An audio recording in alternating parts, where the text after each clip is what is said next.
Hola jóvenes, vamos a comenzar con la clase del día de hoy, que es todo lo referente en cuanto a la nutrición en cirugía de tumores de cabeza, cuello, esófago y estómago.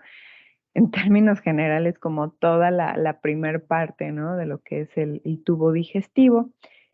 Y hablaremos principalmente de las diferentes pautas que al momento se han encontrado que han traído mayor beneficio en los pacientes, ya que, reitero, en este sentido, la dietoterapia año con año se va actualizando, entonces lo que hoy estamos revisando probablemente en 10 años sea un poquito diferente, ¿no?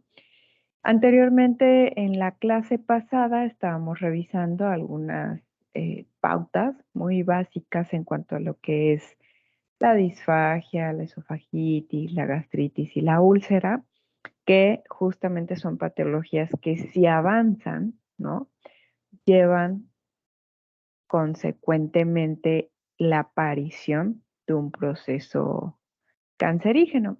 Entonces, recordemos que en cuanto al cáncer en, en esófago, estómago, bueno, principalmente estómago, la prevalencia es muy alta, ¿no?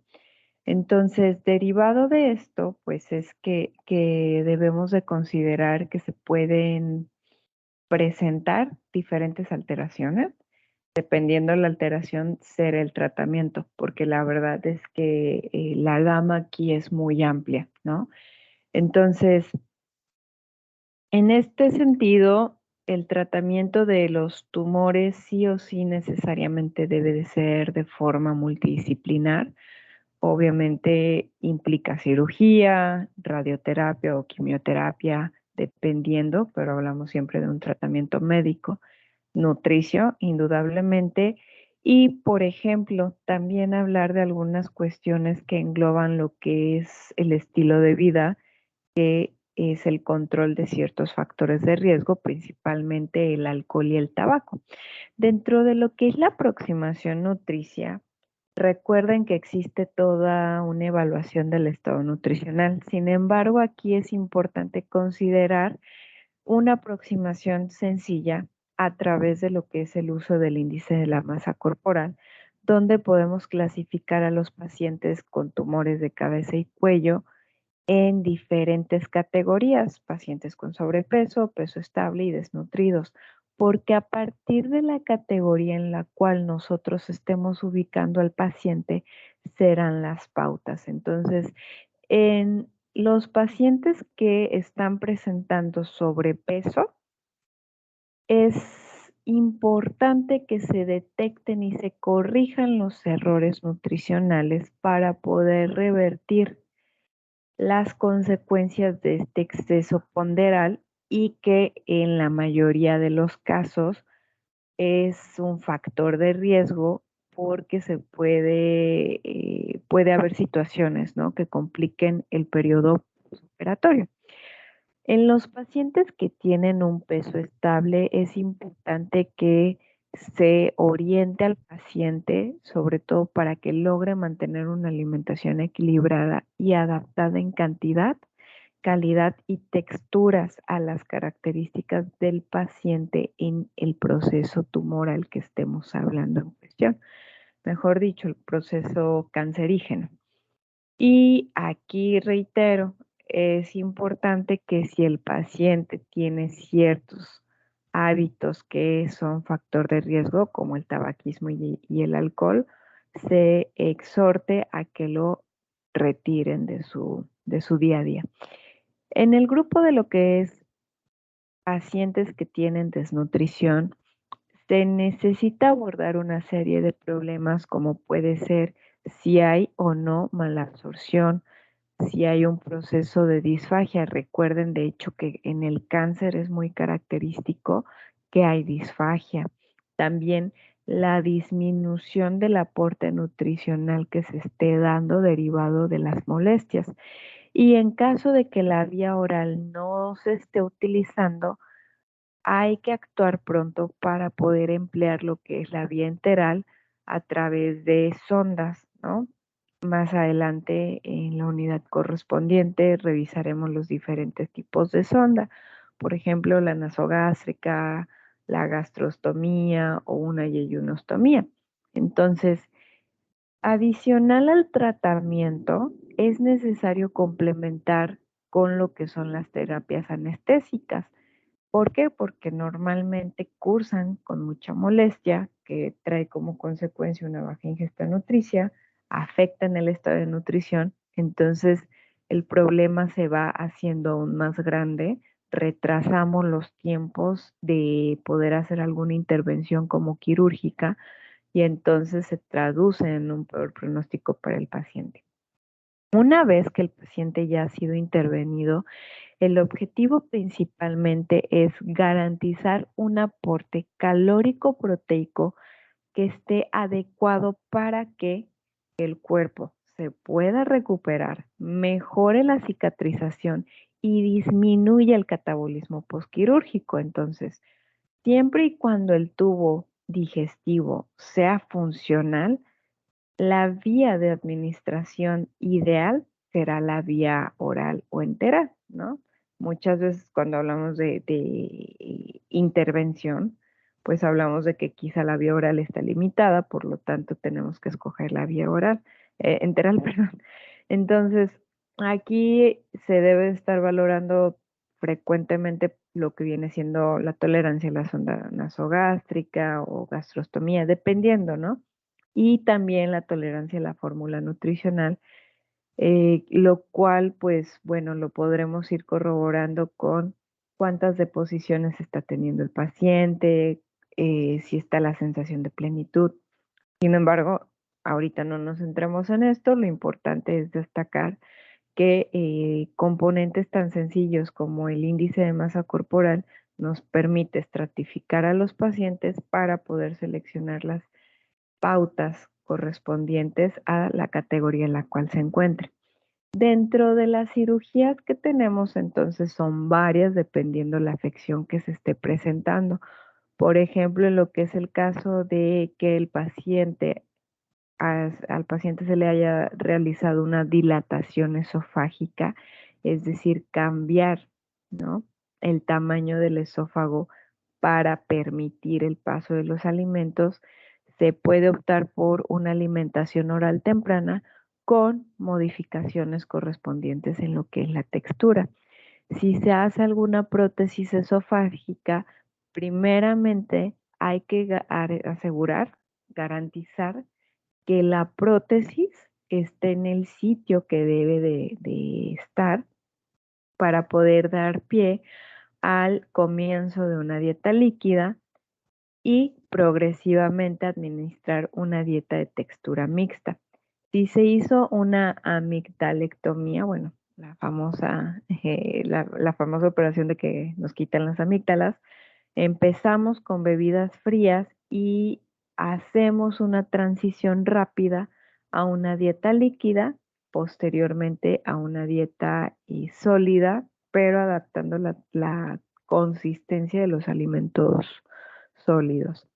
También cuando se hace una esofagogastroplastía, es decir, el sitio de esófago y estómago se hace una modificación.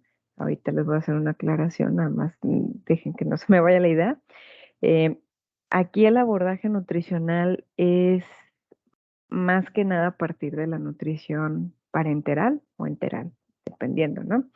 Entonces, cuando se inicia la nutrición oral, es necesario tener en cuenta el fenómeno de dumping o de vaciamiento rápido. Eso téngalo muy presente.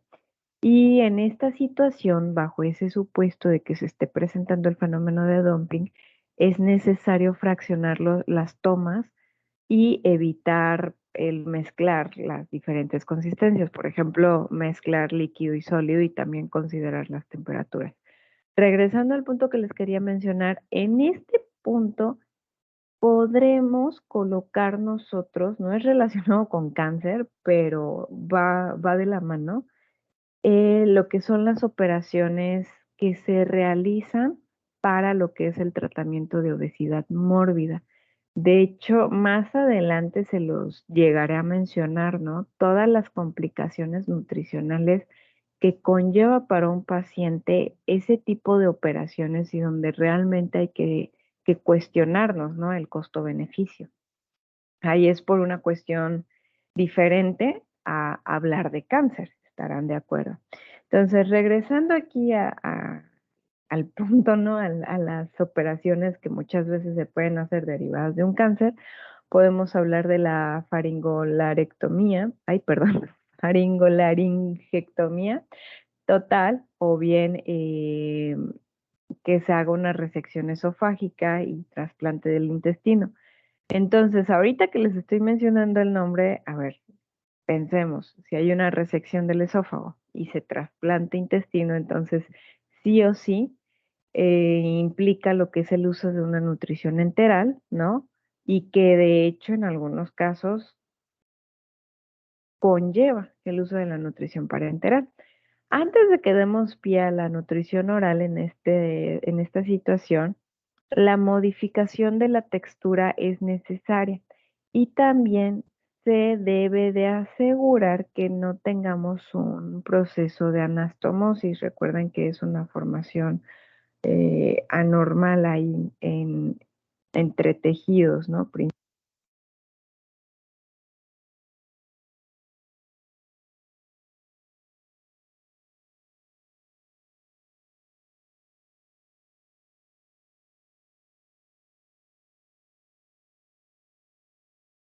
Dándose bien esa unión, ¿no? Ahora, aquí está. En cuanto a otras operaciones que se pueden hacer, está la glosectomía total, en donde se debe plantear una gastrostomía porque la tolerancia oral es difícil en este punto. De hecho, pues implica que toda la vía oral, el acceso, ¿no? La boca y el paso, realmente está limitado.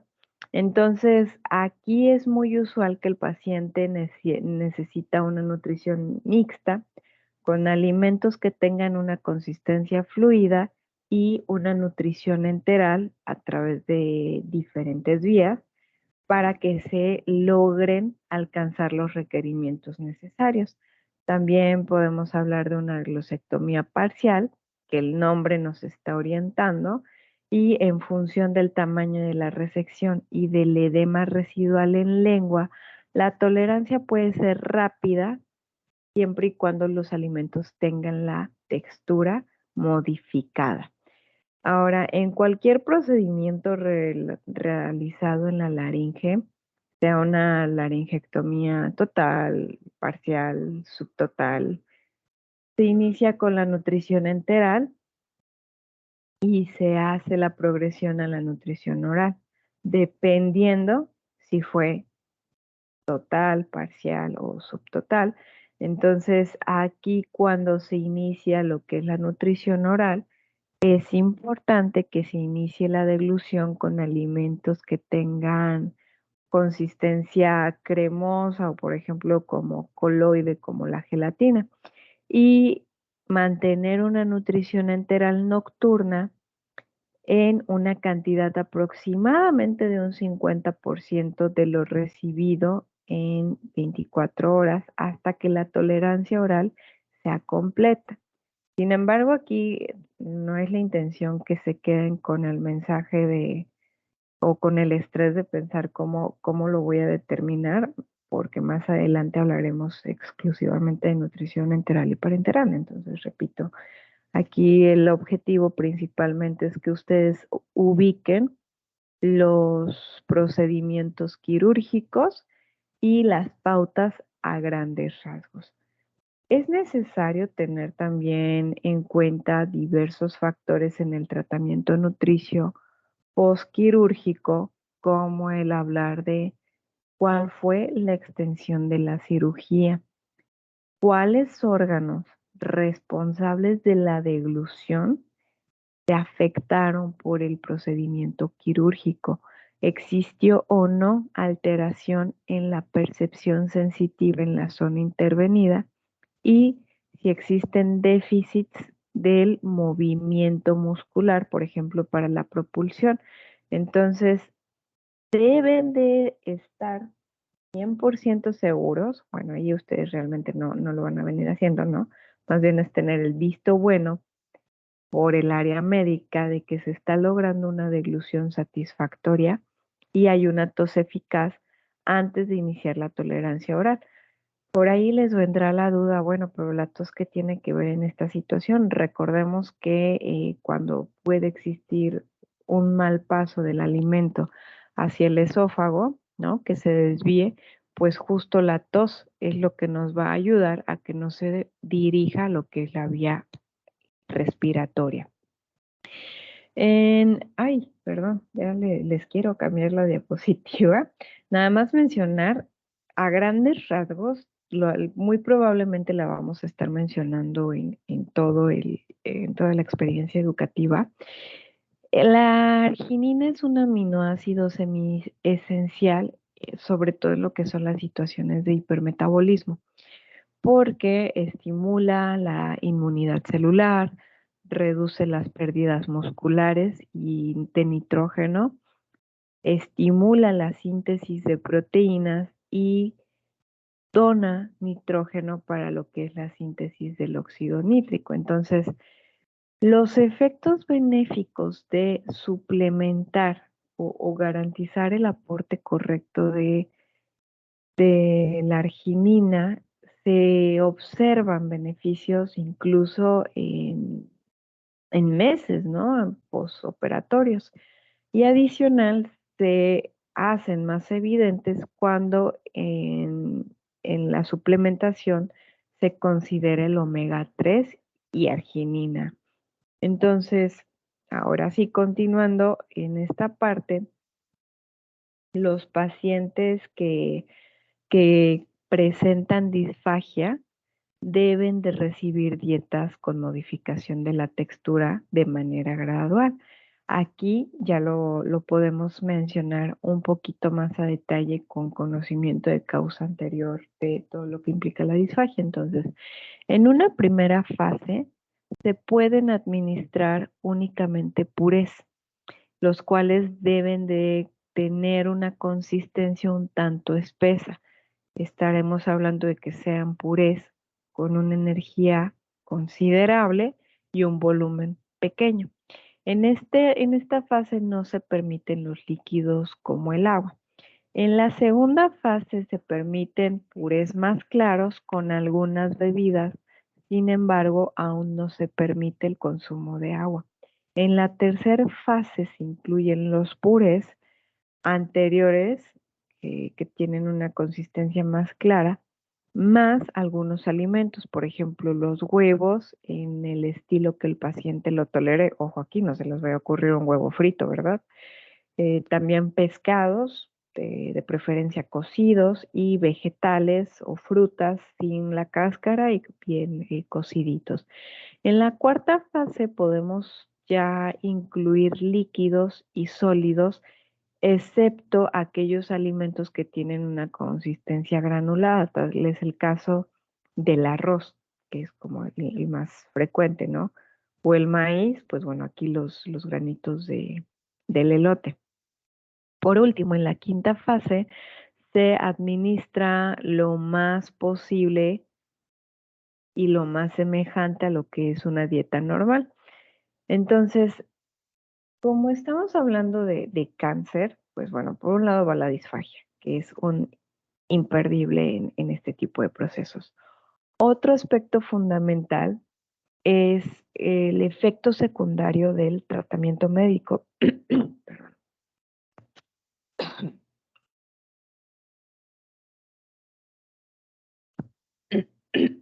Perdón.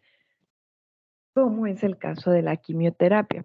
Por ejemplo, recuerden que en una quimioterapia muchas veces podemos hablar de complicaciones, tal es el caso de vómitos, inflamación en la mucosa de la boca, náuseas, estreñimiento, entonces son muy variables y agravan todavía más lo que es el acceso a la alimentación oral. Además, debemos de considerar los tratamientos que se están usando, por ejemplo, los sedantes o si se están utilizando de plano medicamentos mórficos. Entonces, estos tienen un efecto en lo que es la función digestiva.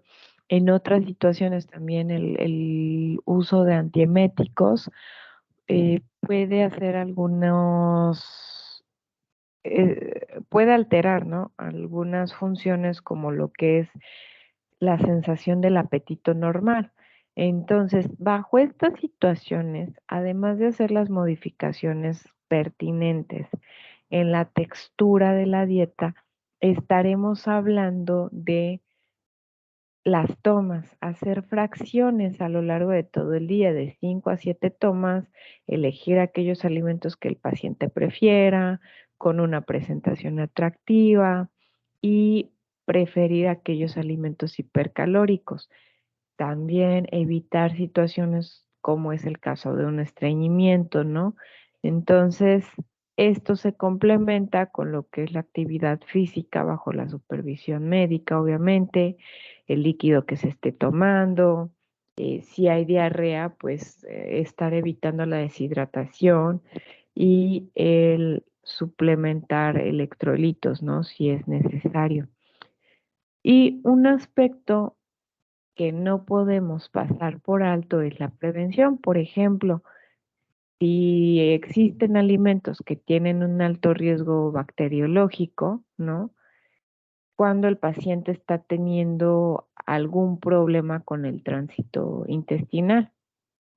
O, por ejemplo, en este sentido, si está la alteración del movimiento intestinal, fraccionar la alimentación para evitar molestias, ¿no? Principalmente. Entonces, a manera de resumen, podemos colocarlo o clasificarlo de esta forma. Existen cirugías menos radicales o bien cirugías que ya son un poco más radicales. Cuando estemos hablando de procesos que no son tan radicales, sí da pauta a que se sostenga lo que es la preferencia por la vía oral con la modificación de la textura. Si hablamos de tratamientos ya más radicales y que implican pues retirar incluso alguna parte, estaremos apoyándonos de la nutrición artificial en lo que se logra hacer la transición a la alimentación oral para mantener pues sí, o sea, volver a esta parte de la alimentación normal. En cuanto a lo que es relacionado a las cirugías digestivas, bueno, aquí perdonen, creo que no fui muy específica, es nutrición en cirugías digestivas, pero haciendo alusión a la parte del estómago. Em, pues hay que ser conscientes, ¿no? De la función que lleva a cabo el estómago. Entonces, la nutrición artificial debe de ser considerada antes y después de de la cirugía abdominal. Entonces debemos de considerar las características del paciente, su estado nutricional, la vía de acceso y la cantidad y el tipo de fórmula que se estarán empleando antes y durante. Y siempre que sea posible, seguro, efectivo el acceso al tubo digestivo, la nutrición enteral será la vía preferida antes de la nutrición parenteral. Con la nutrición enteral tenemos diferentes beneficios. Por ejemplo, el hígado tiene oportunidad de aclarar, procesar, distribuir todos los nutrimentos. Se mantienen funciones intestinales vitales, por ejemplo, los sustratos siguen circulando. La barrera intestinal preserva su integridad. Asimismo, existe una respuesta de inmunocompetencia porque realmente está recibiendo los nutrimentos. Eso es algo fundamental.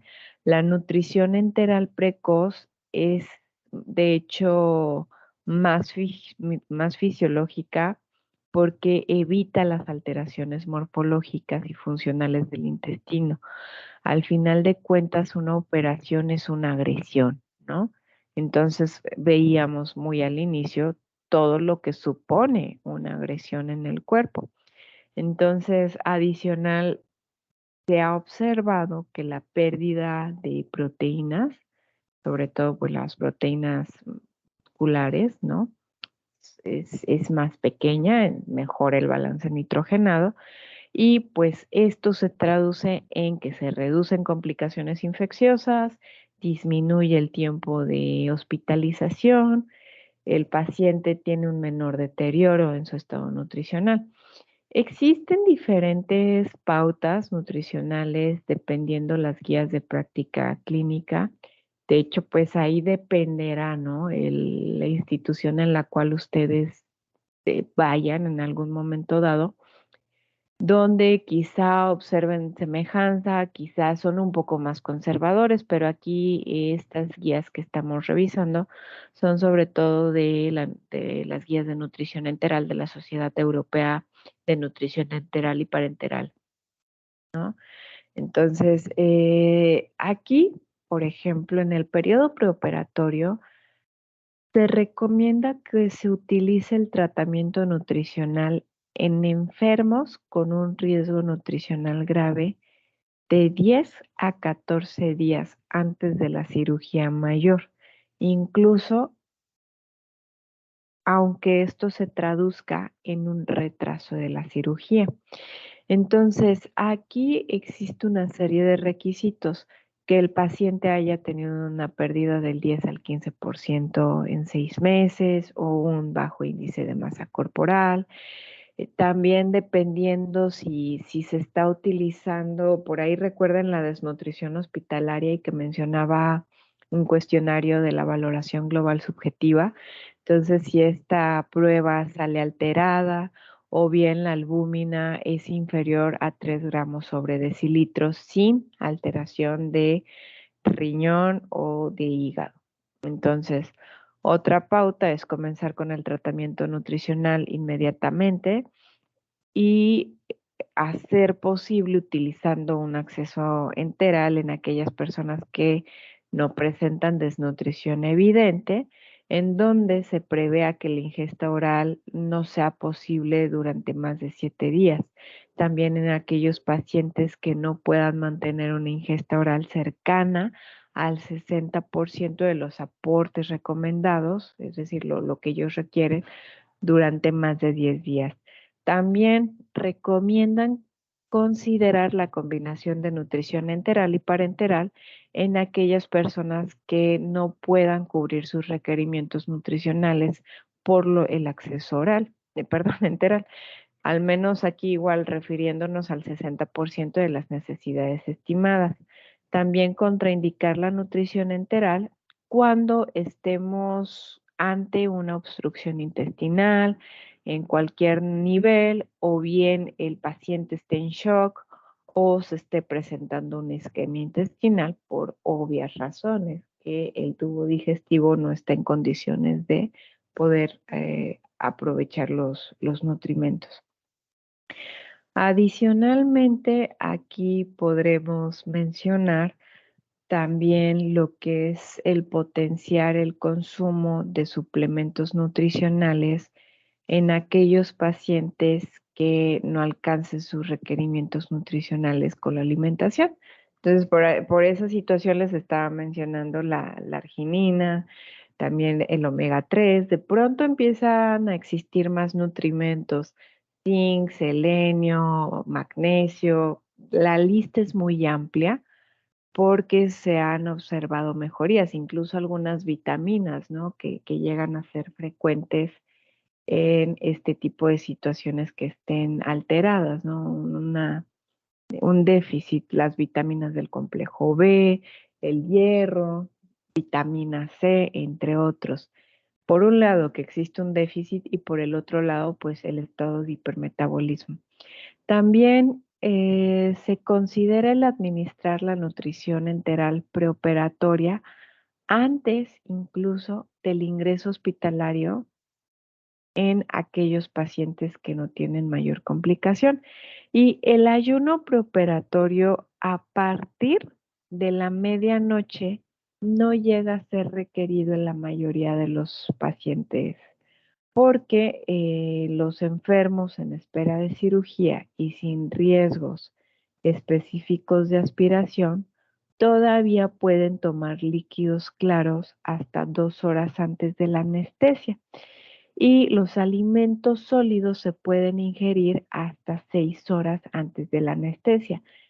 De tal suerte que de aquí venía mi comentario de dónde ustedes en un futuro vayan a laborar, porque desgraciadamente en México parte de las recomendaciones muchas veces es que el paciente no consuma ningún alimento y ninguna bebida 12 horas o incluso hay instituciones que te dicen un poco más previas a la operación. Entonces ahí sí todavía está como un poquito, pues, eh, quizá no tan vigente o más bien cuestionar, ¿no? ¿Qué pasa si se empiezan a aplicar estas, estas medidas, ¿no? Ser un poquito más permisivos. Ahora, también se recomienda usar fórmulas que contengan hidratos de carbono en la noche anterior a la cirugía y 2 horas antes de la anestesia en la mayoría de los enfermos por una situación que veremos más adelante. Pero básicamente aquí hablamos de que esto se traduce en un beneficio para el paciente. También existen pautas o recomendaciones postoperatorias.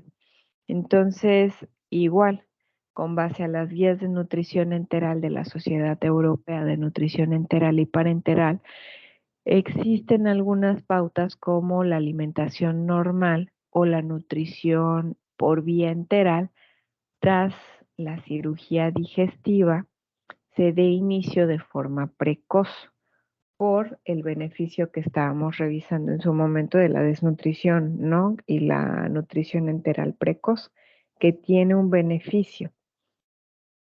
También la ingesta oral, incluyendo líquidos claros, siempre y cuando el estado intestinal lo permita, se puede iniciar unas horas después de la cirugía en la mayoría de los pacientes, sobre todo cuando hablamos de resecciones de colon, es posible. También, por ejemplo, lo que es la ingesta oral, eh, recuerden que en este punto estamos hablando de estómago, intestino, entonces quizá ya no tenemos la situación de disfagia, por lo cual debemos de adaptarnos a la tolerancia individual y también al tipo de cirugía utilizada que dé pauta, ¿no? Para que se vaya manteniendo y mejorando durante el proceso. También se utiliza la nutrición por sonda en aquellos pacientes donde no sea posible la alimentación oral precoz y sobre todo aquellos pacientes que se hizo una cirugía mayor, ya sea de cabeza, cuello, gastrointestinal por cáncer, por el riesgo que implica per se, por un traumatismo grave, que existe una desnutrición evidente en el momento de la cirugía, o bueno, previo a la cirugía y en el momento de la cirugía, que la ingesta oral haya sido inadecuada, no haya aportado al menos el 60% de los nutrimentos durante más de 10 días y se comience también con la nutrición por sonda en las primeras 24 horas tras la cirugía. Pueden pasar 5 a 7 días hasta que se logren cubrir los requerimientos del paciente sin que se considere peligroso. Todavía hasta ese punto es como tomarlo con calma y prudencia. Si ya estamos hablando de un periodo mayor, necesariamente seguiremos apoyándonos en la nutrición artificial. Y muy importante, pues el reevaluar periódicamente en la evolución en el sentido de cómo está respondiendo el paciente que se está reflejando en el estado nutricional durante el ingreso, tras la operación, incluso después de que le dieron el alta al paciente. Ahora, en los enfermos quirúrgicos, sea cual sea la razón, el tratamiento nutricional pues se usa para evitar complicaciones, ¿no?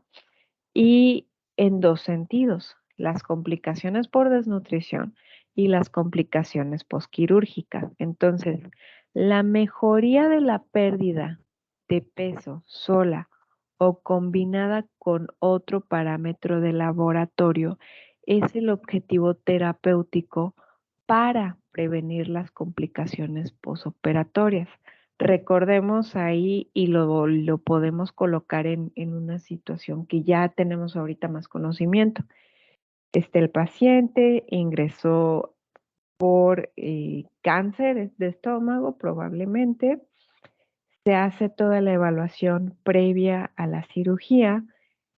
Se encuentra, digamos que estable, ¿no? No hay algún riesgo de desnutrición. Se hace el procedimiento. Y debemos de estar revisando valores de laboratorio. Por ejemplo, recuerden la albúmina y todos los marcadores de inflamación, cómo van progresando, que en efecto vayan disminuyendo o bien vayan alcanzando las cifras que corresponde. Adicional, observamos a ver el paciente, cuál es su estado general, existe o no edema, cómo está el peso, ha existido pérdidas de cuánto, cómo está la eliminación de los líquidos, cómo están las evacuaciones. Es ir integrando toda esta parte. Observamos signos y síntomas, como si hay deshidratación evidente o no. En la parte dietética, pues dependiendo, ¿no? Porque pues difícilmente en una nutrición entera o parenteral le vamos a decir, ay, se terminó su fórmula, no. Pero si ya estamos hablando de que quizá el paciente está con una alimentación mixta, observar cuánto es el restante en la bandeja e ir complementando toda esta parte.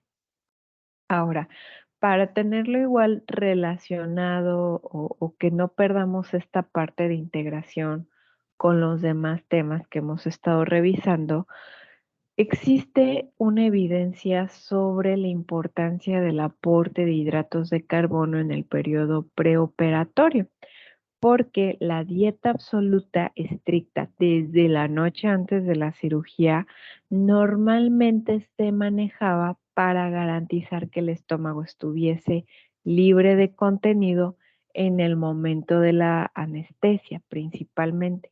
Entonces, con esto se reduce el riesgo de la aspiración.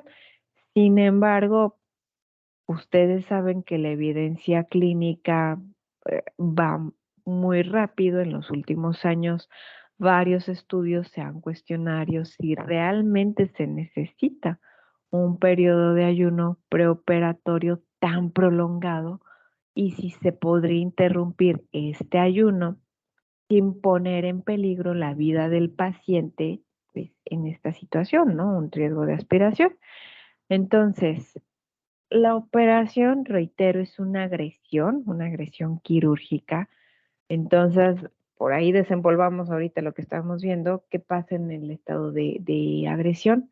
Existe un aumento de la resistencia a la insulina y de hecho de forma inicial recuerden como que se pausa la secreción, se suprime, sin embargo después viene toda una hiperinsulinemia compensadora. Entonces, existe una hiperglucemia y un estado metabólico, de hecho, es muy similar a la diabetes tipo 1 no tratada. Entonces, la resistencia insulínica posoperatoria es un factor de riesgo independiente para los días de estancia hospitalaria derivado de una cirugía abdominal. Entonces, por ahí también lo mencionábamos, el controlar la hiperglucemia es algo vital y es algo que debe de estarse vigilando de forma estricta. ¿Por qué? Porque se puede traducir incluso en una estancia de 2 semanas, un mes, y se relaciona directamente con la magnitud del procedimiento quirúrgico, es decir, a mayor extensión o a mayor complejidad de la operación realizada, pues mayor será la respuesta del cuerpo con esta resistencia a la insulina. ¿Por qué? Porque hay muchísima inflamación, es muchísimo estrés metabólico para el organismo. Entonces, el estado de ayuno En el momento de la cirugía es otro estrés metabólico adicional en el paciente añadido al hipercatabolismo que se desencadena tras la operación y pues sumando, ¿no? Se asocia con una pérdida de grasa corporal y obviamente una depresión de los depósitos proteicos, tanto del músculo esquelético como del músculo liso. Entonces, es una situación que es una situación, perdón, que en muchas circunstancias nosotros queremos evitar. Entonces, de forma reciente se ha experimentado, por ejemplo, se ha pautado a los enfermos que se dé una dieta líquida hasta 90 minutos antes de la cirugía. Pues qué maravilla, ¿no? También esto ha revelado traer beneficios en cuanto a la sensación subjetiva de bienestar cuando el paciente despierta. ¿Por qué? Porque tiene una sensación de sed, por ejemplo, disminuida. La sequedad de la boca disminuye, también hay menos ansiedad, pues imagínense, ¿no? Tan solo nosotros cuando estamos en ayuno por una prueba de laboratorio y estamos que no cabemos, pues ahora imagínense, ayuno más la operación, todo el proceso desgastante emocional del cáncer, ¿no? Pues hay muchísima ansiedad.